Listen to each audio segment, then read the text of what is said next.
और साथियों, देशवासियों का ये भरोसा सिर्फ कोई इंटेलेक्चुअल डिबेट नहीं है, ये भरोसा अनुभव से निकला हुआ है। ये विश्वास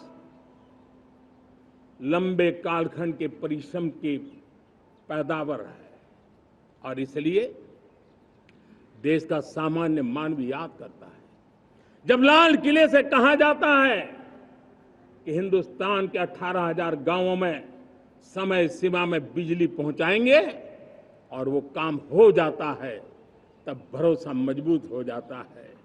जब ये तय होता है कि आजादी के इतने सालों के बाद भी 2.5 करोड़ परिवार ऐसे हैं जहां बिजली नहीं है, वो अंधेरे में जिंदगी गुजारते हैं, 2.5 करोड़ घरों में बिजली पहुंच जाती है, तब सामान्य मानवीय का भरोसा बढ़ जाता है।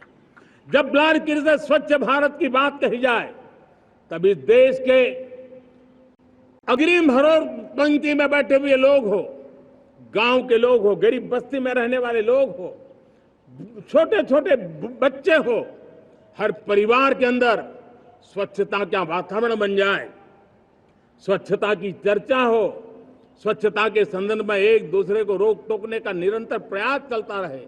मैं समझता हूं कि ये भारत के अंदर आई हुई नई चेतना का प्रतिबिंब है। जब देश के सामने लाल किले से कहा जाए कि आज हमारे परिवारों में 3 करोड़ परिवार ऐसे हैं जिनके घर में नल से जल मिलता है, आवश्यक है हमारे इन परिवारों को पीने का शुद्ध पानी पहुंचे। जल जीवन मिशन के तहत इतने कम समय में नए 12 करोड़ परिवारों को जल जीवन मिशन के तहत नल से जल पहुंच रहा है। आज 15 करोड़ परिवार इसके लाभार्थी बन चुके हैं। हमारे कौन लोग वंचित थे इन व्यवस्थाओं से, कौन पीछे रह गए थे? समाज के अग्रिम पंक्ति के लोग इसके लिए अभाव में नहीं जीते थे। मेरे दलित, मेरे पीड़ित, मेरे शोषित, मेरे आदिवासी भाई बहन, मेरे गरीब भाई बहन, मेरे झुग्गी झोपड़ी में जिंदगी गुजारने वाले लोग, वही तो इन चीजों के अभाव में जी रहे थे।